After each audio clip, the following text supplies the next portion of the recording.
The most important aspects of the United States government is the right to vote. The purpose of voting is to allow the people to have a say in what goes on in our government, as well as having representation. Everybody knows that the legal voting age is 18 and that we are all very opinionated people. So, if you had the chance to vote at 16, would you?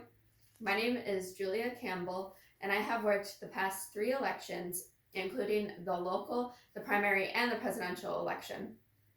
I was a judge the first 2 times, and then I counted ballots for the presidential election. Although I was able to work these elections at the ages of 16 and 17, I was unable to vote.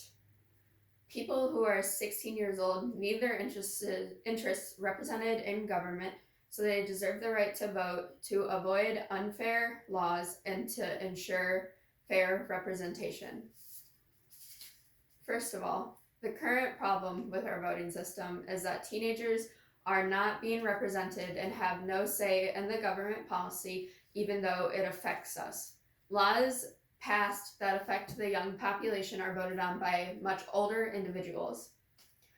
Older individuals have the misconception that 16 and 17-year-olds do not have the knowledge to make proper voting decisions. A study from a journal titled American 16 and 17-year-olds Are Ready to Vote states, the evidence suggests that 16-year-olds are prepared to vote responsibly on measures of civic knowledge, political skills, and political efficacy and tolerance. The 16-year-olds on average are obtaining scores similar to those of adults. The study highlights that 16-year-olds have the ability to make smart voting decisions, and one of the graphs from this study, it actually shows the political efficacy, which political efficacy is defined as citizens' belief that they understand politics, as well as placing trust in the government. So here you can see ages 14 to 30, but here in the 16 and 18, the 17-year-olds is actually higher than the 18 and 20 as well. So if you go across, you can see that they're more politically, they have more belief in the politics than older individuals. And a second graph shows political skill in relation to age, which is the ability to successfully participate in civic life. So writing letters to your government or protesting, participating in different political actions. And as you can see here, the 16 and 17-year-olds are very high up on this list. So they're more politically active than some of the ages, say 20 to 22. And one other graph I have is about civic knowledge in relation to age. So between 16 and 18, they have the higher knowledge than the 19 and 20, 21-year-olds. So you can see through the graphs that there's not a major difference between knowledge between the ages of 16 and 18. So if you let us vote now, there's not that big of a difference. We have the knowledge necessary to make those decisions. Demographics in America have greatly changed. Hart and Atkins, which they were the authors of the study, described that in the 1960s, 50% of the population was under 18, but in 2010, only 24% of the population was under 18. And this is important because when the younger population declines, the higher the older adult population is, and this causes political interests to diverge because obviously older people and younger people's interests and opinions differ. In some current news, states have started to ban transgender youth from playing sports. Last month in March, the governor of Arkansas signed a law that would ban transgender women in school sports from playing with the gender they identify with. An NBC News article reads, "The Republican governor approved the measure despite objections from the medical and child welfare groups that it would have devastating impacts on transgender youth." This is a perfect example of how young people are affected by laws and policies but still have no way to vote. Satisfying the need. To find the solution allowing 16-year-olds to vote, we need to create a proposal and show it to the government. To realistically achieve this, we need to start off by going to the local government for voting consideration. This has proven to be successful in a couple of other states.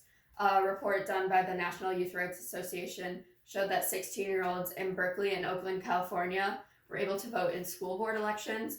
In addition, Greenbelt, Hyattsville, Riverdale, and Tacoma Park, Maryland are able to vote in all local elections. So once we accomplish the local elections, we can consider taking it a step further by discussing how to allow young people to vote in federal elections. If the discussion reaches Congress, it can be possible to lower the voting age. An article titled "It's Time to Lower the Voting Age to 16" recalls how the voting age was lowered before. In the 1960s, people were being drafted in the Vietnam War at 18, yet the voting age was 21. As a result, people protested and were successful at lowering the voting age to 18 in 1971. Although there is not a war going on in the United States, young people are still part of important things such as the fight for racial justice and LGBTQ plus equality.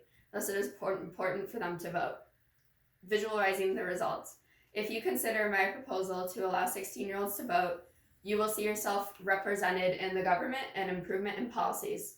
Lawmakers play a big role in the government lawmakers play a big role in the way our education system works, yet they usually have no expertise on education or they have not been in school for a very long time. If people as young as 16 could vote, we could have an impact on the education system we live in.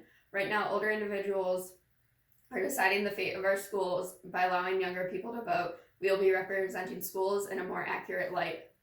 A PBS News article titled "Should 16-year-olds be allowed to vote?" talks about how policies may potentially impact the younger population longer.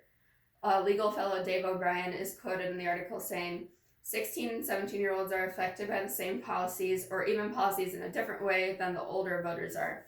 Sometimes they'll be affected by those policies longer, like the environment, the national debt, and decisions about war.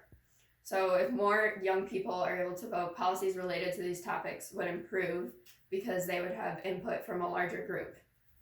To summarize, since many decisions made by the government affect young individuals, 16-year-olds should have the right to vote. This can be accomplished by making a proposal and presenting it to the government. And once 16-year-olds can vote, you will see improvement in policies as well as yourself represented. One of the most important aspects of the United States government is the right to vote. So don't you want to be a part of it? Reach out to local government officials and kickstart voting inclusivity.